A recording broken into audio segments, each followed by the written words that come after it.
अस्सलामुअलैकुम। आज मैं आपके साथ अपने होममेड निहारी मसाले की रेसिपी शेयर कर रही हूँ।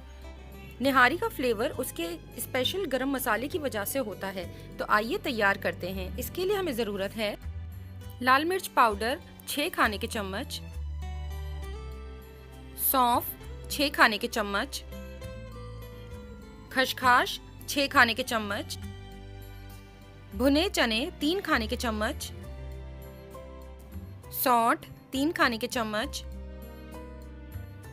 छोटी इलायची 3 खाने के चम्मच, जावित्री 2 खाने के चम्मच, लौंग 3 खाने के चम्मच, दालचीनी छोटे टुकड़े करके मेजर कर लें 4 खाने के चम्मच, कचरी पाउडर 6 खाने के चम्मच, बड़ी इलायची 20 दाने।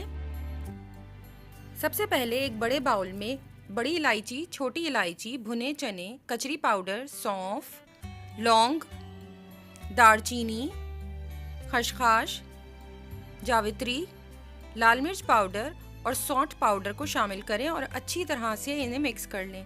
अगर आपको साबुत सौंठ मिल जाती है तो आप साबुत सौंठ इस्तेमाल कीजिएगा। तमाम चीज़ों को पहले अच्छी तरह से मिक्स कर इसे पीसना है। मसाला ग्राइंडर की कैपेसिटी के हिसाब से उसमें मसाला शामिल करें और इसे बारीक पीस लें। हमें इसका बिल्कुल फाइन पाउडर चाहिए। मसाला पीसने के बाद इसे छान लें। छलनी की मदद से छान कर बारीक मसाला अलग कर लें।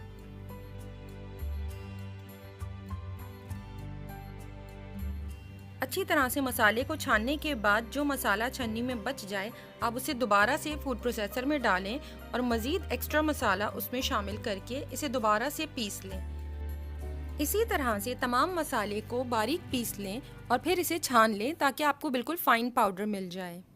मैंने इसमें नमक और एक्स्ट्रा लाल मिर्चें ऐड नहीं की हैं, वो हम कुकिंग के वक्त ऐड करेंगे। इंशाल्लाह मैं आपके साथ बीफ निहारी की रेसिपी जल्द शेयर करूँगी जिसमें मैं यही मसाला इस्तेमाल करूँगी।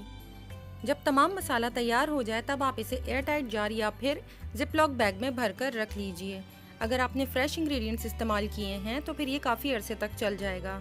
अगर आपके एरिया में गर्मी या ह्यूमिडिटी ज़्यादा है तो आप इसे फ्रिज में रखें, वरना आप इसे किचन कैबिनेट में भी रख सकती हैं। अगर आपको मेरी रेसिपी पसंद आई है तो प्लीज़ लाइक, शेयर, मेरे चैनल को सब्सक्राइब करना ना भूलें। Thank you.